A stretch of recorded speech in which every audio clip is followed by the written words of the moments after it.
Hello, my crafty friends.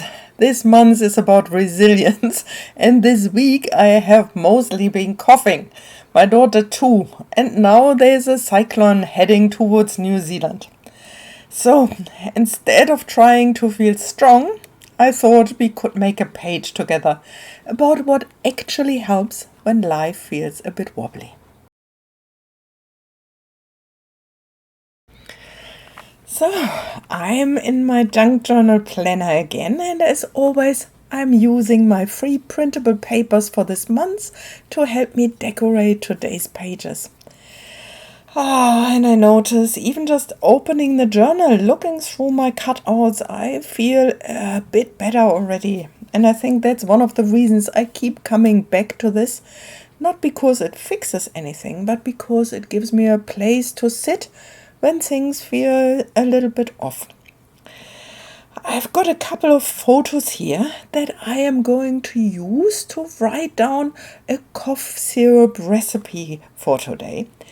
And I also have a photo of 2 bowls of feijoas here, which I want to be part of today's page also. I will tell you all about it a bit later. For now, I'm just trying to make up my mind how I want to do this. I want nothing too complicated. And I can feel already this familiar little voice wondering if it will look good and if I maybe should try something more interesting. So, while I notice my thoughts, I'm cutting off the corners and trying just to breathe and to relax and let the process unfold, because today I don't really have the energy for double guessing these things. And so I decided I'm letting the page just be simple, so letting it come together in its own way without too much thinking. I never know what kind of pen to use. Like when I write something down, sometimes when the pages are so thin, the pen is coming through the page on the other side. It's bleeding through. So I would need to see where I would like to have the writing. But first things first, let me glue down the photo with the ingredients actually for this cough syrup. And the cough syrup recipe is one of those things I always think I will remember and then I don't. So especially not when I'm already feeling not so great. And so this time I promised myself I will write it down. So let me go through it. Like it's 2 tablespoons of fresh lemon or orange juice. The next one is 2 tablespoons of honey. And then the other ingredients that I always forget because I always think really that works. It's a tablespoon of glycerine. So who would guess that? On one hand, yes, because it's so smooth, so why wouldn't it smooth like the throat from the coughing? But yeah. And the last one is a tablespoon of olive oil. And all of this together, mixed together, and then 2 to 3 times per day, just 1 tablespoon actually helps wonders. And so writing it down feels comforting and reassuring to me. Like I am taking care of my future self a little bit, like making things easier for her when she is tired and just wants something that works when she has another cold. I notice how small that actually is writing down this recipe, and I also notice how much it matters to me right now.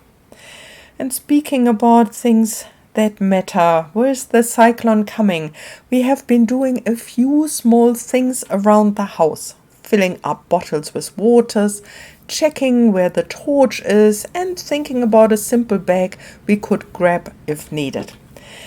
And another thing, like speaking about small things, I have another recipe with fresh ginger root and manuka honey. Manuka honey is here in New Zealand. It has like healing capacities. And this together with hot lemon, again, it works wonders for my throat. Of course, please take it with a grain of salt. Maybe literally take it with a grain of salt. I even have also been gargling with some salt water against the bacteria in my throat. What I wanted to say, of course, I'm not a doctor and it's not medical advice in any way, but actually it helped me quite a bit. And I thought I might share this with you. What I noticed, when we go back to the cyclone that is hitting Auckland very soon, I noticed how easily my mind wants to go further than simple preparation. Like it wants to go through all the what ifs and imagining things that haven't even happened yet. So what I do, I keep bringing it back to what is actually in front of me, like the little ginger root photo here, my little lemon, and I can write down hot lemon with manuka honey and ginger. This is right now in front of me. Nothing else is left to do. We have water, we have food, the torch nearby. I can be here, right here, with my junk journal, writing down my lemon recipe. And layering my ginger root and my lemon, putting on a little bit of glue, pressing it down and allowing myself to be in the moment. Sometimes I think that's the best thing we can do if we are afraid of something or we are grappling with something. Anything that allows our nervous system to calm down, for us to breathe a little bit deeper, is the right next step to do. Okay, but I promised you a little story about the feijoas, and I think now it's time for me to tell it. Yesterday we went to visit some friends and we brought a bag of feijoas from our trees. And when we got there, they had already prepared a bag for us. And so we had to laugh, and we decided, no, we will just swap our feijoas, because different trees, different tastes, and so, but it's the same kind of thought that actually counted. And you might not know feijoas. I didn't know feijoas before I came to New Zealand. We never had feijoas in Germany. I don't know, maybe they don't travel well. So I thought I'd like to introduce feijoa to you. That's how they look on the inside. You can't eat the outside, but with a little teaspoon, you can just take the inner out.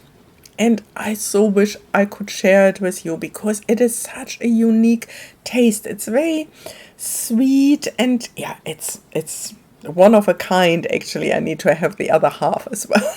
Excuse me, but I can't resist, and I will have the next one. But coming back to our friends, I found that really touching. It's not a big thing. It's just we thought about each other and we had each other in mind, and each of us prepared a bag of feijoas for the others. Like we were thinking of each other without having to say much. And I really wanted to capture this memory here in the Junk Journal Planner, and I wanted to tell you about it because I think these things matter. So, let's see, what else do we want to have as decoration on our page here. I think I would like to have this one as a pocket, and I always go with my Distress Oxide ink around it. And can you see this? I don't know if the camera is picking it up. I find it really makes a difference. Like when we have these white edges from the cutting, when we go around here with the Distress Oxide ink, it becomes darker. And of course, not everyone has this, but if you have, I really enjoy doing this. Sometimes you can also just take a pen or something to go around it. But of course, it's not necessary at all. Just these little bits and pieces that bring me joy. And so I like to share them with you. Okay, let's have a look here. Maybe a little, like a little label or something like that, that is pointing towards the cough recipe or cough syrup recipe. And speaking about my friends, of course, I know not everyone has people close by like that. Not everyone has someone who brings something over or checks in like that. So sometimes I believe we might need to be the one who starts that. It can be with something really small, like a bag of fruit from the garden, or a message to a friend, or a kind word to our neighbor, or something. It's even just a smile when we pass someone on the street. I believe that those things often travel further than we believe. And it might start a little bit of community around us that really matters in hard times. So here the cough recipe, of course, it also has been passed down from somebody who knew to somebody else. And I think I will make this little label also as a tiny little pocket, because with our journals, I love if we have pockets and fold outs and flip outs. And so I might later put a little ticket in there, or little journaling cards, because at the top pocket I would like to have a couple of journaling cards, because I would like to write about the little story with my friends. Let's see which one looks nice here. So this one here with the flowers looks nice because it fits to the background. And maybe this one. I don't want to have another flower there. I find it's a little bit too many flowers. Maybe the pink. Yeah, I like the pink. I really like the pink. And again, going around it with my Distress Oxide ink like before. And what I also would like to do is, I think I would like to color the back side a little bit, because I am writing on it, or I plan to write on it.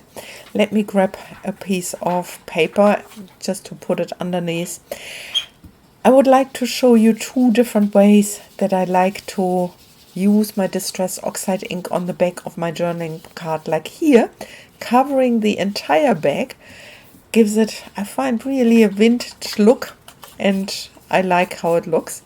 And then on the other card, I would like to go just around the edges here, darkening the edges, but leaving the middle relatively untouched.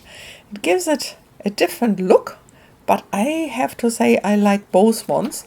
And so on this page, I like to have one of these and one of the others. What do you think? Which one do you like better? I can't really decide, but I don't have to decide. I can have both. Oh, sorry for the glare on the photo. Maybe I can put something under. No, it is still glaring. I hope it is not too distracting. Okay, let's continue with the journaling cards here in the back pocket. And I think I would like to have a small ticket here at the front label pocket, like the dark blue one, or maybe pinkish one. I think what I actually would like to have here is one of the journaling cards. I printed that out half size. Here, this is the original size of the journaling card. Just printed it smaller. Do some fussy cutting. And of course, also a little bit of my Distress Oxide ink. How can it be different? Let me go around here. Okay, let's see how that looks in the front pocket. That's actually nice. Maybe I can fold it in half. Okay. And I can write a little message down for me. And I write it in Te Maori. Kia kaha means for Maori people, stand strong. And I think for me, this is what resilience look like right now. Doing a few small things, writing something down, filling a bottle with water, sharing fruits with my friends, and offering kind words. And letting that be enough for today. And whether you are receiving that from someone or gently offering it yourself, I think both matters. Both are part of how we get through. Thank you for sitting with me today and for spending this time together. And if you feel like it, I'd love to hear what has been helping you get through this week. So, take good care of yourself and I'll see you in the next video.